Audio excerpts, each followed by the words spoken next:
Ever since I learned speedrunning, I dreamed of beating the game in under 15 minutes. Little did I know, just 4 months later, I would pull off a run that would cut my PB to 4 minutes under that time. In this video, I'm going to break down my thought process, the tactics I used, and what I should have done better in this crazy milestone of an 11-minute run. Without further ado, let's break it down. So right off the bat, what I usually do is break out the thin BT so I can search for spikes in the pie chart. Immediately see the netherrack of the ruined portal here, and I beeline straight towards it. This is a beautiful chest. You have the golden carrots for food, plenty of iron nuggets, enough to make an iron pickaxe, plus flint and obsidian, everything you need to enter perfectly, like around a minute. So then you spend, of course, some time, get your tools. Right here, I know it's going to be a fast run immediately. Since I know I have all the food, an iron pickaxe, and the enter all in front of me, I know I'm instantly going to have a pretty fast run ahead of me. I make sure to get enough wood because I know it's going to be very fast. So I want to make sure I have all my wood now and I don't need to get any later.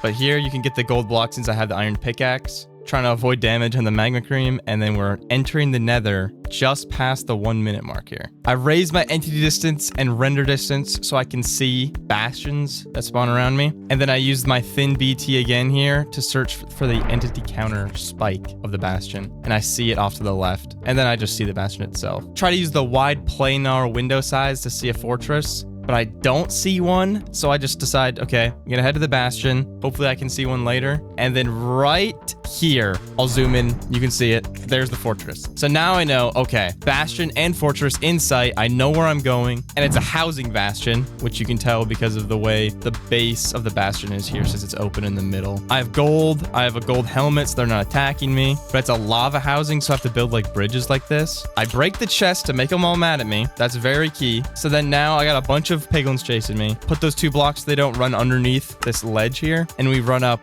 place the blocks there, make sure they don't hit me. There's not as many pigs following me as I would have wished. There's like 3 there right now. Trying to loot the chest, but this guy keeps hitting me. It's kind of annoying. Make sure you get the golden carrots in the bar. Break that block so they can follow, and this is where I get a bunch more pigs. So once I break this block right there, they're gonna start falling down in this little hole. Oh, apparently not. Oh, there's one pig. And then you can get these blocks here and then drop back down. So now I have 30 gold before I even loot the bottom gold blocks. And we've got like at least 11 pigs staring me down. Right here, this is a big play. This is a big play. So I got the gold pick from the ruined portal and I swapped to it as I'm mining this blackstone here. You see I grab it from my inventory. Snag that. So now I can mine the blackstone faster. It's just another little thing that you could do to speed up your runs. If you have a gold pick, definitely use it. So whenever I mine a blackstone, I switch to the gold pick, and whenever I mine the gold blocks, I switch back to my iron pick. It saves just a little bit of time, but like when you're racing somebody, any advantage you can gain, you have to just like take advantage of it. And this guy comes out of nowhere and almost kills me. That's insane.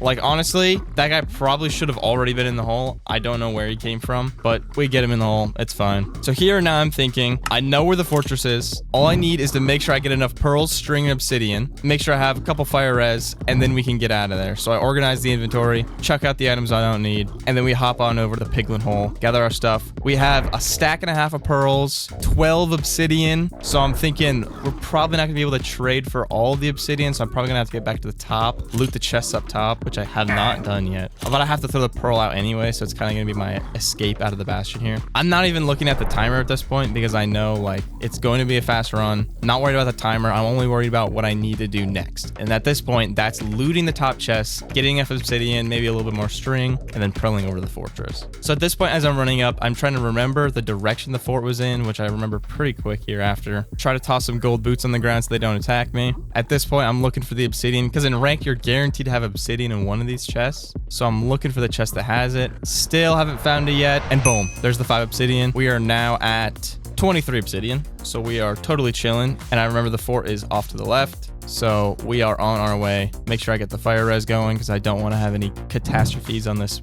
really good seed. I feel like I'm playing well at this point. I haven't made any major time mistakes. Like maybe hanging a pearl earlier could have saved a little bit of time. But since I had to get the obsidian, I mean, since I started at the bottom of the housing, I really don't think it was a big deal. Getting the stray here might have been a little bit of a misplay since it is a little bit out of the way. But at the end of the day, I get the rod. And I mean, I didn't know where the spawners were at this point. I knew I had to turn left down this hallway, so I do. So now I'm just looking for the spawner, and I don't use a pie chart or anything. I'm looking down the hallways, and then I see the open area over here, and I spot the spawner up top. I'm right here. I contemplate throwing a pearl over. I have tons of golden carrots, but instead of taking the risk, I decided to just run over and then bridge up like so with the soul sand. So here now my number one priority is first clearing all the blazes out of the area and then getting a blaze bed off to clear up some more space. I switched to the gold pick in my 3 slot, if you see. That'll allow me to mine the nether brick faster. Another good play that I sometimes forget to do, but it's always nice to if you have a faster pick.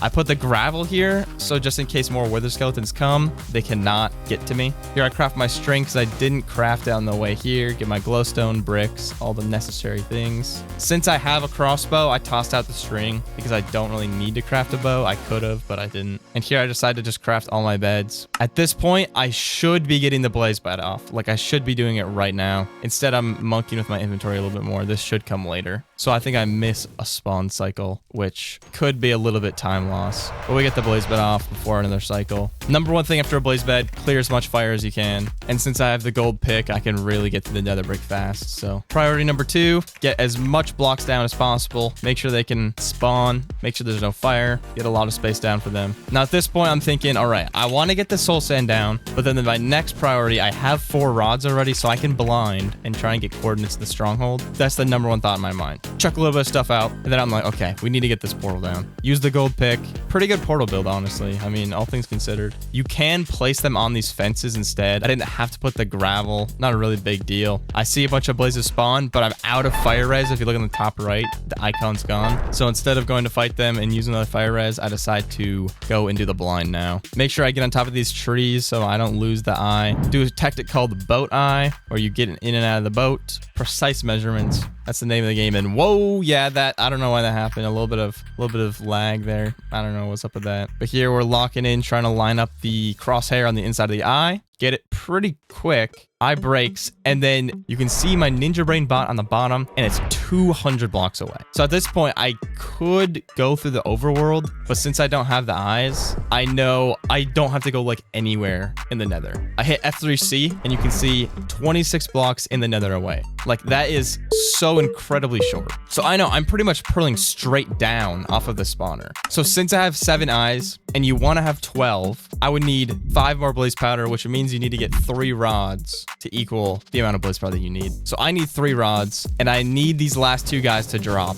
if I want to get out on this cycle. He drops, second one drops. We are cooking. 3 rods, and immediately my brain goes to, all right, how far do I have to throw this pearl? And I'm thinking 26 blocks. An ender pearl throw at like its best goes like around 80 blocks. So I'm thinking it's only like quarter distance, and it's going to be straight down because you want to get as low as possible when you make your blind cords portal. When you're trying to I spy, you're wanting to be low, and this is perfect terrain. Here I hit F3C again to see how close I am to the spot. 8 blocks away. But I didn't check what direction the 8 blocks is in. So here I'm checking to see like what direction. And I see this number's going down, this number's staying the same, and I need to get to negative 88 on the coordinates. So I get to here, and I'm like, okay, so it's basically here. But then if you see on the side of my screen right here, there's this hoglin. These hoglins right here are scaring me. Because if they come down and hit me, they could disrupt the portal building. I don't really want them to be hitting me. So I go up a few blocks so they can't reach me. And here I'm literally on coordinates. Negative 88, negative 242. That's this block on the obsidian right here. Basic portal build, place the block there, 1, 2,